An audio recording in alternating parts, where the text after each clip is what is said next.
how to get from B2 to C1 level. Should we then add more comprehensible input in our studying? Yes and no.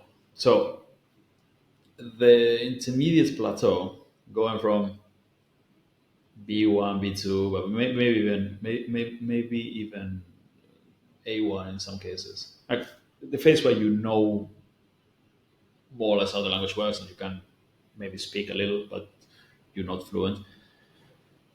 The phase going in which you go from that to actually fluent and an advanced level, like from B1, B2 to C1, C2 level.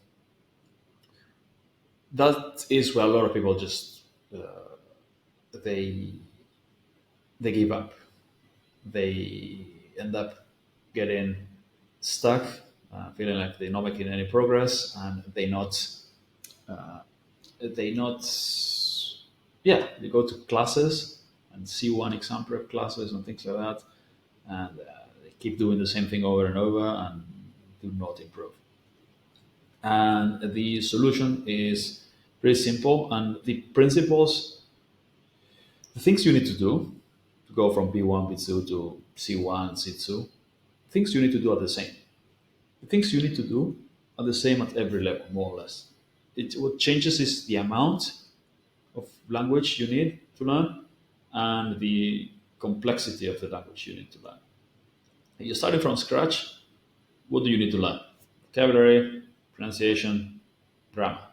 You need to develop your ability to read, listen, speak, and maybe write. That's when you start from scratch. If you're at a C1 level trying to get to C2, or B1 trying to get to B2, or B2 trying to get to C1, what do you need to improve? Vocabulary, pronunciation, grammar. What skills do you need to improve? Again, what do you things you need to learn, the knowledge that you need to increase of vocabulary, pronunciation, and grammar, and the skills you need to get better at speaking, listening, reading, and writing. So the things you need to do are the same. What are those things? Well, memorize more vocab with mnemonics, learn more sentences, more language islands, more math sentences with grammar and vocab. I'm talking B getting to from B2 to C1, C2. You should learn 20, 30,000 sentences that include all the grammar and all the vocabulary, including more like obscure words, more advanced vocabulary. It's all there. You should learn everything just by reviewing the sentences, memorizing the vocab, and doing retrieval practice with them. So from your from your native language into the target language, and by and then just shadowing, lots and lots of shadowing. A big part of getting to a C level is sounding better when you speak, getting rid of the really strong accent, making fewer mistakes when you speak. A lot of that when you're speaking, and speaking is where most people struggle at higher levels, or B2, C1 level. A lot of people maybe can read very well, sometimes can understand, but speaking is hard. I know people with C1 certificates in English in Spain that they can't speak English. They passed the exam a while ago, and now they prepared for the exam, and then they can't speak English now because they haven't spoken in a couple of years, and now they're terrified of speaking, and they have to think a lot, and all that stuff could be fixed with a few minutes of daily shadowing and retrieval practice.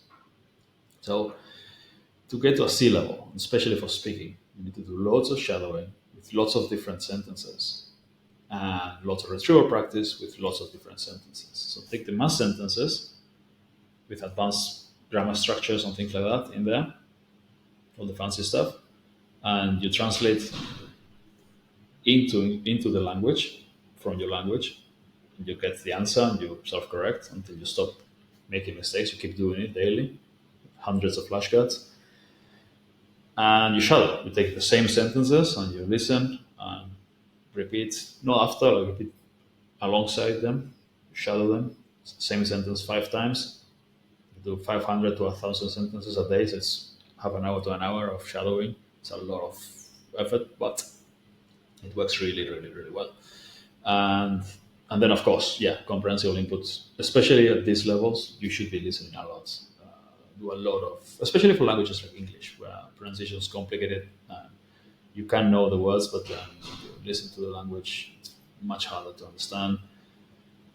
You should be doing a lot of listening to, not learning material listening, but listening to native speaker content, podcasts especially, but radio, TV shows, things like that. Radio and podcast way better than TV shows and films because there's much more language in 1 hour of podcast because it's just people talking all the time than a film in which there's action, there's music, there's people looking at each other staring. And, you know, a 2 hour film has less words than 1 hour of podcast easily, much fewer words. So this is what you should do to go from an intermediate level, B1, B2 level to C1, C2. So just a lot more of that, a lot more, a lot more quantity. I mean, a lot more quantity and with more variety of sentences.